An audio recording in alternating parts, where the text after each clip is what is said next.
ageze ubwo batera ubwoba babwira abasore be ngo riratanura muryenyegeze basha muryenyegeze karindwi ngo abahungu bararyitegereza ngo bahindukirira umwami mu kinyabupfura ngo baramubwira bati Imana yacu yadukiza itanadukiza ntabwo turi bubararira igishushanyo twebwe dusenga Imana yaremye isi n'ijuru ikahanika ikirere ikabamba ijuru nta muyede n'umuhereza bari kumwe ngo abahungu barababoha gukiranuka baragukomeza erega birashoboka ko bari gukomeza gutera intambwe bareba umuriro gukiranuka bakakurambika ariko ngo baragukomeje gukiranuka barinda bagera mu itanura ko tunaniwe gukiranuka ari amazi umuriro uje byagenda gute ngo baragukomeza gukiranuka ngo bagera mu itanura mureke mbabwire mu nzira yo gukiranuka nta rupfu rubayo ntazagira ababashuka ubu Satani yatubwiye ko nitutibisha iminzani tutazatera imbere atubwira ko nitudakwepana na Rwanda Revenue tukibeshye tugatanga imisoro yuzuye tutashobora gutera imbere yatubwiye ko bese Satani yisha abantu simpora mbahahira abarokore hari abarokore mpahira mukantera intimba n'umubabaro Satani yabyanditse mu mitwe yabo kandi iki kintu giteye ubwoba kandi abantu muzarimbuka nimudafata ingamba ubwo bucuruzi rero muri gukomeza gutera umwaku muzana minyatsi z'ibyaha niyo mpamvu ubucuruzi buzajya bujya hasi hanyuma nibujya hasi mubeshyara imisoro ngo babaka myinshi uko mugenda mukora amanyanga Imana izajya igenda badanangira kandi nikudanangira izakoresha amaboko y'umwana w'umuntu ni Imana ikorana na leta ni Imana ikorana n'abajura ni Imana ikorera ahantu henshi hari ibintu Imana izagiye yishakira gukora ubwayo ibitegeka iti nimumfatira abana banjye bari bageze kure mu marogi yo mu Bushinwa no mu mahoteli bari barahashiriye nimube mufunze imipaka hanyuma mwirirwe leta igihugu cyacu ndababwiye ngo igihugu cyacu ni icy'umugisha ahubwo ukuboko kwisumba byose kwaturamburiweho turabashuhuje mu izina rya Yesu Kristo w'i Nazareti amahoro y'Imana nabe muri mwebwe turabashuhuje abakurikirana mama Charlene official kandi turabakunda turanabazirikana tujya tureba na comment mwanditse hariya hepfo mwateye Imana nibaho umugisha kubw'inama n'ibitekerezo kandi Imana ibaho umugisha kuko namwe mudukunda Imana igibumvira ku munsi w'amakuba n'uw'ibyago turabashuhuje rero abadukurikirana muri benshi narabibabwiye ngo hari n'abambwira mu bihugu batuyemo ko byitwa nkumva nibwo bwa mbere mpumvise ariko nubwo ntabasha kubirondora ngo mvuge aho muherereye mumenye ngo umutima wanjye urabazirikana kandi nkuko nanjye munzirikana ndabazirikana amahirwe ngira nuko Imana izaho mutuye ubwo rero iyo ndi gusenga mbwira Imana nti buri wese naho hari Imana umurebe nge nabibagirwa ariko yo ntiyabibagirwa rero ndabibaza ukuntu mugenda muntera kuraje nkumva ngiye Uwiteka ngo bari abantu nawe aho bari ujye ugenda ubashyigikire kuko nanjye bashyigikira rero umutima wanjye ujya wishima kubera mwebwe abagize uruhare mu kwishima kwanjye Imana nibaho umugisha turabashuhuje rero ibihugu by'abaturanyi cyane abarundi ndabizi neza ko mudukunda cyane mukurikirana inyigisho zacu natwe rero turabakunda bari mu bihugu by'abasilamu mujya mutubwira muti twebwe kuki mutadusuhuza turabashuhuje cyane namwe mukomere abasilamu namwe turabashuhuje abagatulika abapadiri abamasera ndabakunda cyane kuko narabimenye neza ko namwe munkurikira Imana y'amahoro nibaho umugisha ndasuhuza abazungu ndasuhuza n'abirabura hari umuntu wambwiye ati hari abazungu dukorana njya nsobanurira ibyigisho byawe buriya rero ntugire ngo uba wabwirije uba wamfashije gukorera Imana nimba ugira uruhare nk'urwo rukomeye ukajya kuba umusemuzi ntaguhemba utagira ngo nubone ejo bundi twagabanye Imana yanyambitse kamba nawe kari gushyiraho bazagira ishyari ngo wayikoreye urihe imbaraga n'amavuta Imana ikomeze ikumenyeshe n'izindi ndimi usobanurire n'abandi kugira ngo babohoke kandi bakire ubwami bw'Imana turabashuhuje rero inshuti zacu ziri muri Canada no muri Amerika murahari turabashuhuje n'abari mu butumwa bw'amahoro abapolisi n'abasirikari n'abari mu gihugu cy'u Rwanda by'umwihariko turasuhuza abaganga mukomere Imana y'amahoro ibane namwe muri aka kazi ko kuvura abarwayi bariyongereye, ariko nimukomeze mukorera Imana. Namwe abapolisi akazi kiyongereye, nimukomeze mukore uwo murimo. Ni umurimo Imana ikunda cyane ko mwana wukoze neza. Natwe rero nta kindi dushoboye, ntago twaza ngo tubafashe guhagarara mu muhanda, ariko tuzajya duhamagara imbaraga zisumba byose zijye zihagararana namwe mu kazi. Namwe banyeshuri mukiri mu bigo by'amashuri, Imana ibahe gutsinda, dore muri no mu bihe by'ibizami iyo amahoro ibishimire. Nabasuhuzaga mba numva narondogora, abantu murankunda nkumva mbuze ikintu nabahemba, kandi buryo mwanditse kuri comment mpita mbona imbaraga z'urukundo mu nkunda. Nanjye rero njya mvuga inti I love you so much. Umunsi rero namenye ikirenza, nzajya mbasuhuza mu Cyongereza we. Nako ngako nzi rero, ndifuza ko tuganira ijambo ry'Imana, ariko tubanze dusenge kugira ngo Imana ituyobore idufashe, kuko ibi bintu tuvuga biraturuta biradusumba, kugira ngo Imana ibidushoboze. Izina ryawe nirihabwe icyubahiro nyakubahwa Imana. Tuguhaye ikaze na karibu kugira ngo tuyobore mu kugira ngo ijambo ryawe rigere kure, kandi ijambo ryawe rikora icyo ushaka ntirikora icyo dushaka. Ngwino uhagararane nanjye ndetse ubane nanjye muri uyu mwanya ukomeye, umpa amagambo y'ubuhanga n'ubwenge, kugira ngo umuntu wese unkurikiye umusobanurire mu buryo akwiye kumvamwo ibintu. Ngewe rero ndi umuswa, sinzi kuvuga, ndadidimanga, ariko iyo umpaye kuvuga ndabizi ko mbimenya. Ngwino nkwatsa amagambo ndi hano, nkwatsa ibisobanuro, ubimpe kugira ngo ngeze kuri iyi mitima ikakaye ndetse isaraye, hanyuma abantu babyutswe n'ijambo ndetse bakomezwe naryo. Kandi ndabigushimiye ko unshyigikiye kandi ukaba uri kumwe nanjye mu izina rya Yesu, amen. Imana rero ibaho umugisha. Ndashaka ko tuganira ijambo ry'Imana. Mfite intego ivuga ngo umutima wawe ntuzigera ukurega ikibi, ugendane umutima utakurega ikibi, yaba imbere y'Imana ndetse n'imbere y'abantu. Uwo mutima ni mwiza. Mureke turebe muri Yobu ibice 27, umurongo wa 6, haravuga ngo gukiranuka kwanjye ndagukomeje, ntabwo nzakurekura, ntabwo umutima wanjye uzagira icyo ushinja nkiriho. Amen. Mureke mbabwire, iyo abatwari dufite abatuye isi bafitiye intego nk'iya Yobu,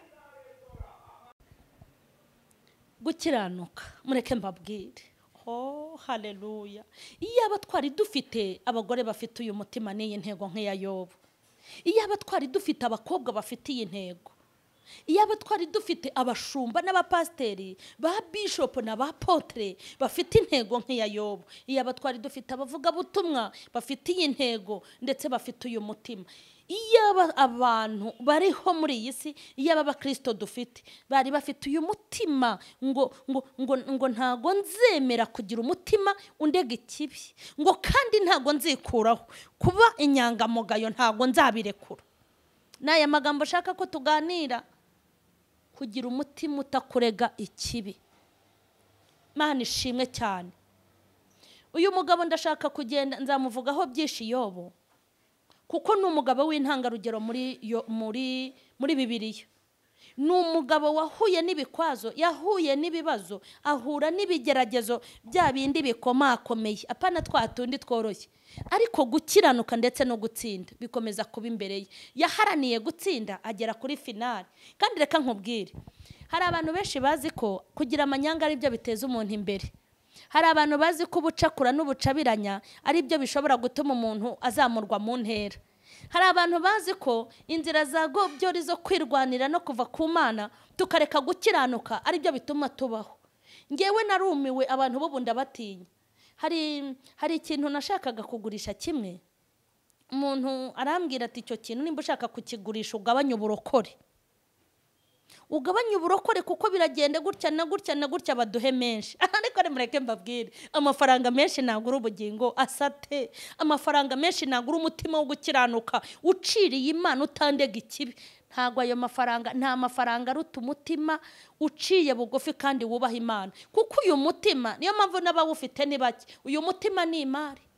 Iyaba uyu mutima twari tuwutunze, ndababwiza ukuri y'imitingito yasubiraho yaturutse. Iyaba uyu mutima twari tuwufite, zagoma mu rugo zagabanuka. Kandi mureke mbabwire, iyaba uyu mutima twari tuwufite hari ibyago n'amakuba twagabanyirizwa. iyaba uyu mutima wari uhari hari imvura igwa ukabona ko iyi mvura ari simusiga koko. hari imvura ziba zitari kugwa. uzi imvura igwa igatwara amamodoka igatwara n'amazi. ese iriya ni uy'umugisha ngo Nyabarongo yuzuye abantu bagahagarara bakananirwa kugenda? Imana iba yaduhembye? Reka mbabwire, iyaba iyi mitima yari ifite abakristo, uko twinjira mu nsengero tungana, uko dutwara Bibiliya, uko tuza kuri kamera tuvuga ijambo, iyaba iyi mitima yari ihari, igihugu cyacu kiba gifite imigisha myinshi. hari n'ibintu tuba tutarwana nabyo ngo guma mu rugo igiye kuza. hari ibintu tuba twararenze. ndabinginze umuntu ufite uyu mutima cyangwa abantu bafite uyu mutima uhumurira Imana. uyu mutima ukura Imana aho yicaye mu buturo bwayo bwera, igahaguruka ikaza gusura uyu mutima. uyu mutima nk'uwo Yobu yari afite. Yobu avuga ngo ntago nzikuraho kuba inyangamugayo, nuko hari ibintu byari bimwatatse. Yobu yatatswe n'imibabaro, yatakwa n'abanzi, yatakwa n'umubiri, yatakwa n'abakarudaya, yatakwa n'abagome, ariko avuga amagambo meza anezeza Imana. aravuga ngo gukiranuka kwanjye ndagukomeje. wowe nje kukubwira ngo ugukomeze kandi unagukomereho.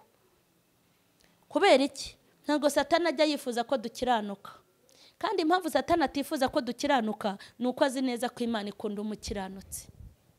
ntabwo Satani ajya yifuza ko tugira imitima myiza, kuko azi neza ko umutima mwiza nta kintu kijya kiwubasha. Mureke mbabwire, umutima ukiranuka ni umutima ukomeye. hari ijambo rimwe numvanye Imana ndatangara, ndavuga intu uyu mutima ni mwiza. hari umwana nzi baroze, baramuroga kugira ngo umutima we bawutware kandi bajye bawukoresha. umutima abarozi barawuroga, bajya kuzana abarozi b'amoko yose, kuko hari igihe abantu baroga bagatwara umutima w'umuntu bakaba ari bo bamukontorora. uwo mutima rero urabananira. haleluya. hanyuma turi gusenga Imana iradusobanurira. haleluya. iratubwira ngo mbese muzi impamvu umutima we ngo batawubasha? ngo nuko umutima we nta kibi kibamo. ngo agira umutima w'imbabazi, ngo agira umutima w'urukundo, agira umutima wo guca bugufi. bishatse kuvuga ngo nubona umutima wawe abadayimoni bakwatatse, ugafatwa n'abadayimoni ugahebeba, uri umuheburayi. ujye umenya ngo n'abadayimoni basanze bene wabo muri wowe. ngewe abadayimoni banturamo bate? barabashutse. babonye hehe ikiraro bambukiraho? nta mudayimoni waza ngo nta mudayimoni baguterereza ngo agufate adafite bene wabasanze. iyo bakoherereje abadayimoni natwe bajya babikora.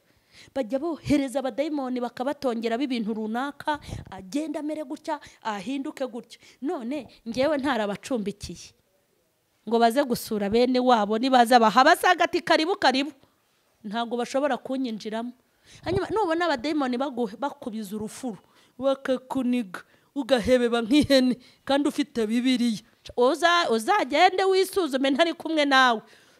urebe amanywa yawe aho wirirwa, urebe amajoro yawe aho urara, urebe witegereza ubuzima bwawe. ntabwo ikosa ari iry'Imana yasinziriye, ikosa ni iryawe wacumbikiye abadayimoni. oya, narindi kukubwira ngo uyu mutima iyo uwufite hari ibintu bitakubasha. uyu mutima iyo uwufite ni nka sumaku. ntubona ukuntu umuntu yumva ati nintajya akanyarira Imana ntizanyumva. uyu mutima iyo uwufite Imana yizana utayihamagaye. haleluya. bakwitegereza bakabona ntutambikana nabo kanyarira, bakabona mu rupfu ntujyayo, bakabona amasengesho yawe ni make. ufite amasengesho make ariko hari umutima ufite. uyu mutima ukurura Imana. mureke mbabwire, uyu mutima ukurura Imana, ukayivana aho yicaye, ikururuka ikaza kukureba utanavuze ngo Mwami Yesu. uyu mutima mwiza Imana irawukunda. umutima utagira ikibi ku bantu, umutima utagambirira nabi, umutima udafite ubukeca, umutima udafite ubutiriganya, umutima utagira ishyari, umutima utagira urwango, umutima utabamo kugambana, umutima wishimira ibyiza by'abandi, umutima unezezwa n'iterambere ry'abandi, umutima unezezwa nuko abantu bafite abana kandi we ntabafite, umutima ukanezezwa nuko abantu bazamuwe mu ntera, umutima uharanira ko abantu baseka bakishima. uyu mutima ukora ahantu Imana Imana nayo yahwiri ihora kuri uwo mutima. Niyo mpamvu nkanjye merita ushaka kwiryamira ukiryamira hagakorwa icyitwa inama. Ariko mana we, inama zigakorwa ndi kugona ndi gusinzira, ubundi yo nasinzire nsinzira nka Dawidi yaravuze ngo nzaryama nizigure kuko Uwiteka mbereye maso. Hanyuma uwo mutima ntabwo Imana iba ishaka kukorwaho. Uwo mutima nta n'uwawurwanya ngo awubashe. Uwo mutima nta wangiza ngo Imana imwemerere. Uwo mutima, haleluya, birenga ko uwo mutima uwutunga Imana noneho ikagenda ikawitwarira, noneho ikawucungira umutekano. Niyo mpamvu hazaza ibikuriza Imana ikabikuraho, haza ibikwica Imana ikabikubita, haza ibikuzimya Imana ikabikubita. Uwo mutima Imana iwubera amaso ku manywa na nijoro. Kandi umuntu ufite uwo mutima, umva reka nkubwire, no stress niko njya numva bize bavuga. Uwo mutima kubera iki? Uwo mutima Imana yanawutuma ugatumika. Mureke mbabwire, ndakwinginze muri gahunda wihaye, ndakwinginze ngo ugire umutima utagukurega ikibi. Nimba hari ikintu gitanga amahoro, nukubaho uzi ko nta muntu wababaye kubera wowe. Ukaba uzi ko mu myaka umaze ku isi nta muntu wari warira kubera wowe, nta muntu wari wahangayika kubera wowe, nta muntu uritse imitima kubera wowe, nta muntu n'uyu n'umwe wari wahangayikisha. Kandi nimvuga guhangayikisha, ibintu bihangayikisha ni byinshi. Nimba uzi ko hari umuntu warize ku bwawe akababara, akagira ibibazo bitandukanye biguturutseho, nje kukubwira ngo uhereye nona Imana ikubabarire kandi wihane. Abantu bose sinkubwiye ngo basetse, sinkubwiye ngo banezeze mu bundi buryo, ariko ubeho mu buzima hatazagira umuntu urira kubera wowe.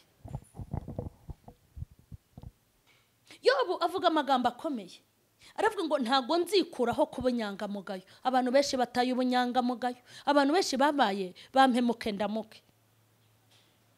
Ariko nje kukubwira ngo ukurundira abandi umubabaro, ujye umenya ngo nawe hari abari kukurundira umubabaro. Hejuru y'abagome hari abakurusha ubugome, habaye abandi. Hejuru y'inkozi z'ibibi hari y'izindi. Ukubabaza abantu, ujye umenya ngo nawe hari umubabaro, hari abagupangira kuzakubabaza. Ni nayo mpamvu njya mbwira abantu ngo nimukagire inzika no guhora no kwihorera no kwirwanirira. Nimba umuntu yarakubabaje mubabarire, nawe isi iri kumushakira ibyizagiza ibyizamubabarisha mu buzima bwawe. Wenda haba amagambo, wenda haba ibyago, haba amakuba, haba ibintu byinshi, ariko uzirinde kuba intandaro y'umubabaro ku bantu b'Imana. Iyo baravuga ngo ntago nzikuraho kuba inyangamugayo, reka nkubwire, ushobora gutunga make ariko ukaba inyangamugayo. Ushobora kugira amafaranga make, ushobora kugira amashuri make, ushobora kuba uri umuntu uciriritse, ariko nimba uzi ko ufite umutima utakurega ikibi, cyangwa uyu mutima ukaba uharanira ijoro n'amanywa, wicara uvuga ngo ndi kibamba, uvuge ngo ndi kizigenza, ujye uvuga ngo ndi mwenyemari, kubera ko uyu mutima urabuze. Kandi uyu mutima Imana irawemera.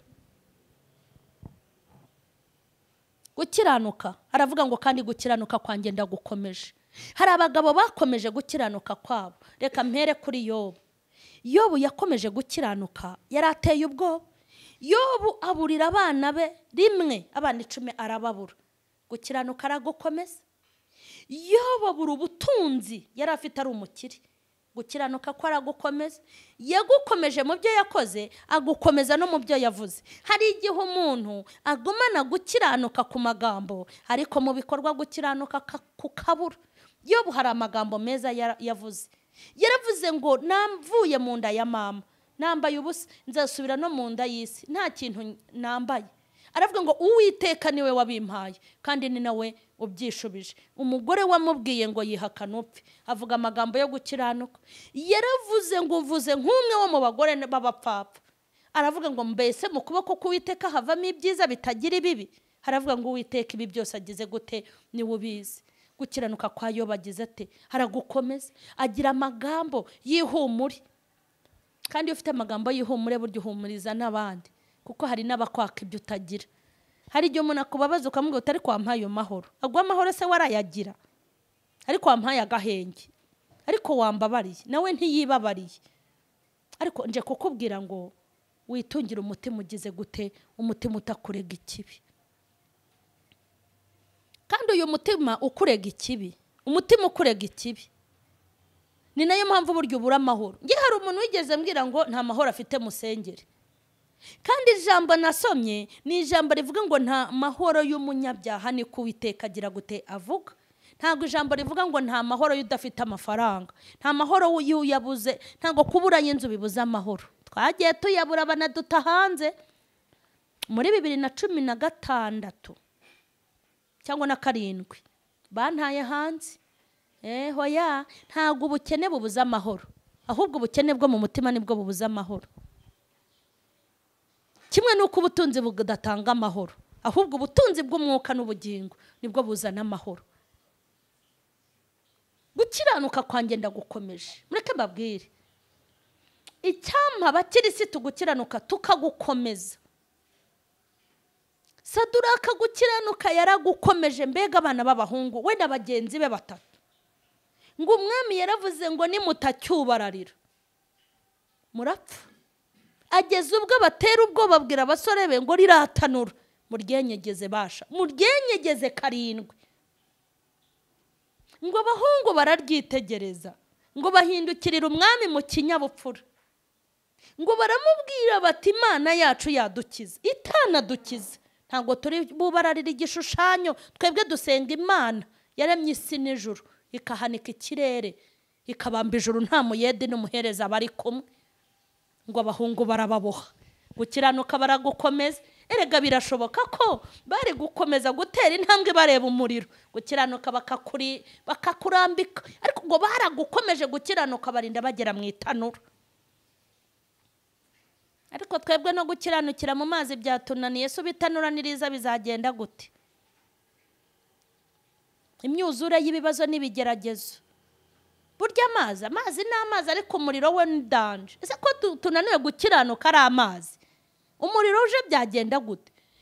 Ngo baragukomeza gukiranuka ngo bagera mu itanura. Mureke mbabwire, mu nzira yo gukiranuka nta rupfu rubayo, ntazagira ababashuka. Ubu Satani yatubwiye ko nitutibisha iminzani tutazatera imbere.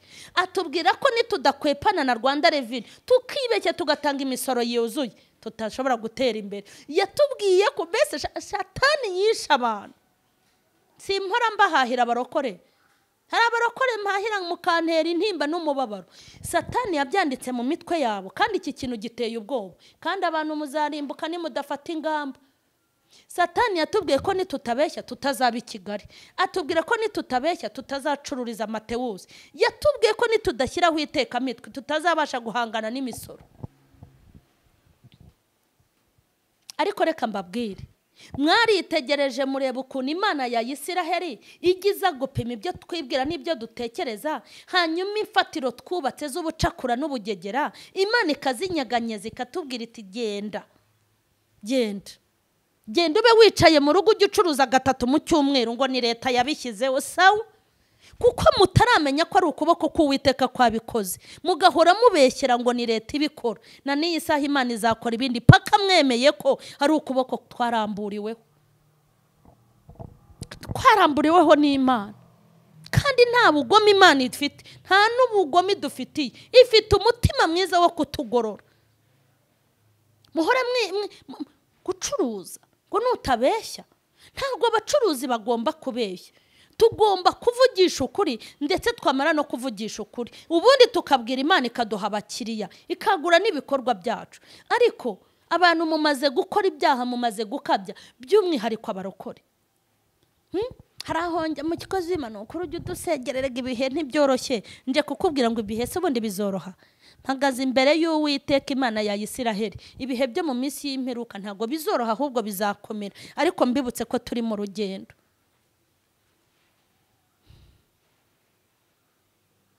Imana iturengere.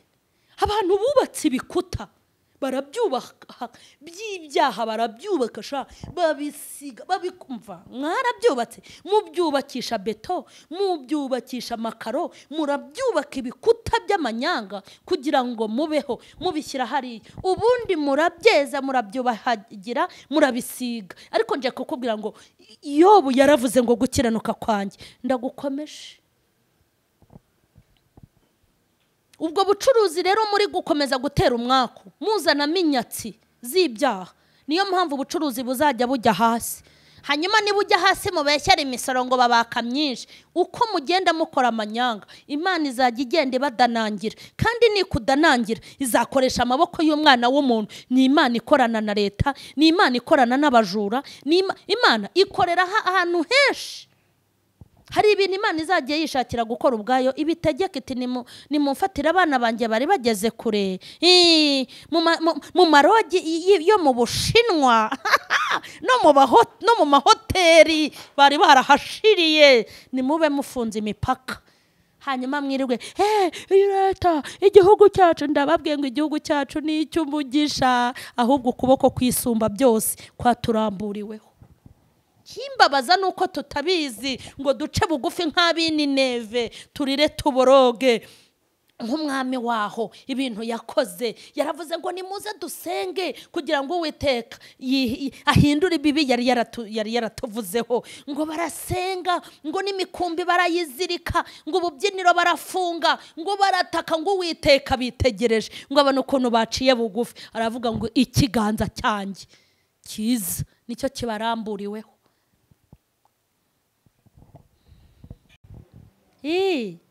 Erega Imana iradukunda. Imana iradukunda kandi dukundira ubugingo. Niyo mpamvu nyine yagiye mu Bushinwa. Ugase we ntubyumva. Kavuga iti reka mbe mpakinze. Ayo mahoteli bana banjye mwazaga kugwamo, murokore yahageraga ari muzima, ari umugore akabona ikigabo bahararana kikamwishyurira itike y'indege. Twagiye tubyumva ibyo bintu kandi twaranabyiboneye. Imana irababara. Ariko Yobu yaravuze ngo gukiranuka kwanjye ngize gute, ndagukomeje. Nudashobora gukiranuka biri gusengera ngo Imana igushoboze gukiranuka, izagushoboza kandi se ntiri kubibashoboza. Nimugafata ibintu byabaye bikozwe n'Imana ngo mubigerekeho umwana w'umuntu. Ese mureke mbabaze baroko, mwebwe mwajyaga mu Bushinwa muri abakirisitu, mufite abagabo mubasizina, mufite abagore musizina, mwebwe ibyo mwakoreyeyo ni bike? Ntimubizi? Ntago ari mwese, ariko namwe murabizi.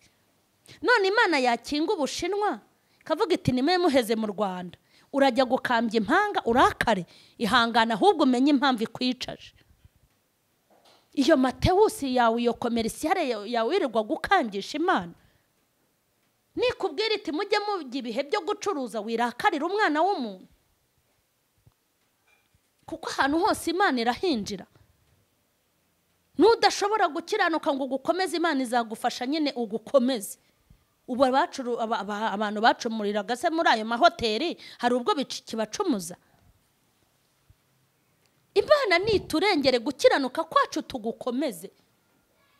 Saduraka akomeza gukiranuka, na Meshake na Bedenego barinda bagera mu itanura. Kandi mureke mbabwire, nta na rimwe nigeze numva umukiranutsi finali yigenda nabi, umva bari abasore cyababayeho. Imana agira ngo yigaragaze muri kiriya gihugu, ngo bamaze kubata mu muriro, abanzi babo bagira ngo bashiririye. Nje kukubwira ngo umushinga wose Imana ibonamo inyungu iwutera inkunga. Ubuzima Imana ibonamo inyungu irabushyigikira. Kandi ahantu hose Imana izabona yuko yakuramo abantu, igakuraho ubugingo bw'abantu, ntabwo ishobora kuharekeraho. Mureke mbabwire ngo bakimara kugerayo ngo basanga mu Imana. Erega nubwo gucuruza bigoye, nubwo ari gucuriza ku minsi y'imperuka, Imana yacu ahantu hose muzajya mukandagira muzahasanga Imana. Ubu mbese mwamushatse kuvuga ngo Satani niwe wamukoreye, niwe utanga kandi Imana nta kiyivaho. Hari n'umunyamakuru wigeze ambwira ngo rega ibi bintu bya gospel nta kavamo, niyo mpamvu bagenda batwika, ariko hari abatwika bakazanitwika. Burya ushobora gutwika ariko ntugire uwo utwika, ukitwikira rata. ariko umuntu utwika agatwika abantu, ujye utwika uzi ko nawe hari umuriro ukurindiriye uzagutwika. Ahantu hose nimuze tuhashakira Imana. Gukiranuka nimuze ibintu biri kutwambura gukiranuka ni byinshi, n'ubuzima bwakakaye, amafaranga ari kubura, abantu bari kuyashakira aho atari, ariko gukiranuka nimuze tugukomereze. Uri we wese, nimba uri umuvugabutumwa, nimba uri umunyamakuru, nimba ufite cano, icyiciro cyose ugezemo, ubwere bw'Imana bubane nawe, kandi gukiranuka ugire gute ugukomeze. Hari aho baguhaye amafaranga ngo uharabike umuntu ukayakira uri umurokore ugatinyuka, kandi mwarangiza mwagera kuri kamera ngo nimureke tubanze dusenge. Yego Mana ya Isaka na Yakobo, musenge. Ngaho senga, turagushimye n'ijambo. Oya ni ukuri, gukiranuka kwanjye ngo ndagukomeje, niko Yobu yavuze. Yozefu yakomeje gukiranuka ageze mu rugo rwo kwa muka Potifari. Gukiranuka aragukomeza, aremera asiga n'umwitero we, ariko ubusore arabuhavana. N'Imana ya Isiraheli murebye ibona yuko yakiranutse. Daniel gukiranuka yarakugumanye. Mwanyemereye tukambara gukiranuka nk'umwambaro, naho abandi bo ngo gukiranuka ngo ntago byashoboka ngo uri muri iyi si. Ubwo so shatse kumbwira ko tuzakiranukira mu ijuru? Ijuru rizajyamo abakiranukiye mu isi, kandi ibyo tutashobora tubishobozwa byose na Kristo duha imbaraga. Ndifuza ko dusenga. Yobo aravuga ngo gukiranuka kwanjye ndagukomeje, kandi sinzikuraho kuba inyangamugayo. Mureke mbabwire, abantu benshi mufite imitima idakiranuka, kandi abantu benshi ntago mujya mugira intego yo kutababaza abandi. Nubaho ubona ubangamira abantu, ubabangamira ubabuza guhumeka no kugubwa neza, ujye umenya ngo ibizakubangamira zira ningiga wamaze kwitega mu nzira, nawe ubwawe ibizakubangamira birindire, kuko icyo biba nicyo uzasarura. Nubona wicaye ku bantu uri kubasenya uri no kubasebya unabasesereza, ujye umenya ngo ibigusebya n'ibigusesereza nawe birakurindiriye mu nzira unyuramo. Nje kukubwira ngo nta muntu uzava muri iyi si atarishyura. Ikintu cyose twakoreye nta muntu uzahava atishyuye. Ibyo uzasiga utishyuza byishyurire piriye. Ariko nje kukubwira ngo irinde umutima mubi, ugira umutima utagucinja ikibi, kandi kuba inyangamugayo ntuzabyikureho.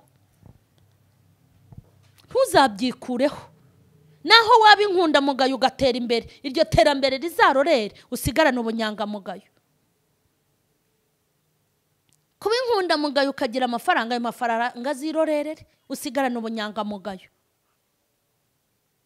Kandi reka nkubwire, kuba inyangamugayo no kugira umutima utakurega ikibi ni ibintu byiza mu muhanda. Burya umuntu ugenda nta kintu umutima umurega, agenda neza yemye mu nzira. Ariko umuntu ugenda yarahemukiye abantu, no gutunga nimero imwe ya telefone biramugora, maze barazigabanyije nimero. Ariko Mana we, wari wabona aho umuntu atunga nimero atari ukuvuga ngo ni business akora, ari ukugira ngo gusa hatazamenyekana nimero atunze, kubera guhemukira abantu benshi. Kabona hamagaje nomero nuko nyine muri MTN bazigabanyije barakoze. Namwe mwirirwa mutiza abantu nimero bakibaruza hama nimero yawe. Buretse ujye batiza indangamuntu, bakoresha indangamuntu yawe. Hari igihe bazakurikirana nomero z'ubugegezi bwabo bakoze bakuzirikane nawe. Uzi umuntu utifuza ko nimero yimenyekana. Hari umuntu wambwiye ngo nimero yanjye sinkayigire prive. Sindi igisambo sinteze no kubacyo. Nimero yanjye nta manyanga iteze gukora. Ntago ari ngombwa, yego ntago ari ngombwa ndenda kwitanga biterwa n'imyumvire y'umuntu, ariko ujye utinya umuntu uhorana ubwoba. Umuntu yamuhamagara nendo mpamagayera, hari igihe nyine ubutinya ko ari polisi yakumenye, kubera ko hari ubugegezi uzi. Hari igihe uvuga uti wa muntu na escorot, hari ukuntu byagiye kugendana umutima ukushinje bibi. Ni ikibazo gikomeye, ariko kugenda uzi ko nta muntu wahemukiye, nta muntu ubayeho nabi kubwawe, uzi ko nta n'umuntu ufite gahunda yo kubabaza, ubwo ni ubuzima bwiza. Uwo mutima Imana iturana nawo kandi kibanira n'uwo mutima. Nje kubabwira ngo nimwifuze kugira imitima myiza. Ugira umutima utagira icyo kurega mu bana wabyaye, ugira umutima utagira icyo kurega imbere y'umukozi wawe, ugira umutima udafite icyo kurega ku mushyitsi uje kugusura, ugira umutima utakurega mu bantu mukorana nabo mwakoranye, ugira umutima utakurega mu bantu mwakinanye ya madiru. Siko nano bajye bakinana diru bagahemukirana.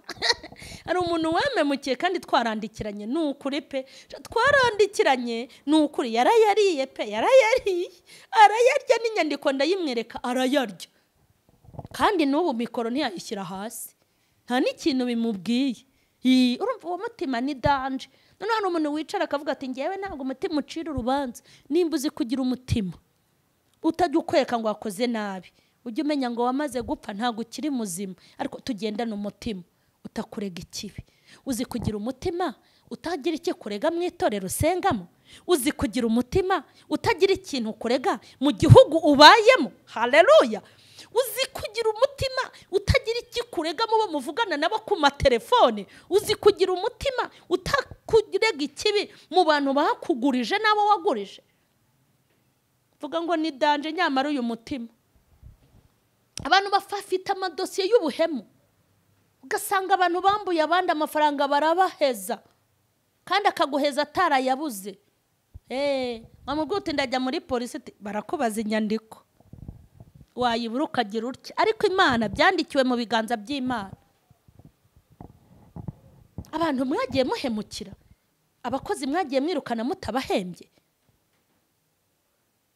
abantu mwagiye mwambura, ababagurije ntimubishyure, abantu mwagiye mumenera amabanga y'ibyo bababikije, abantu mwagiye mubeshyira. Uzi ko umuntu abeshyura undi?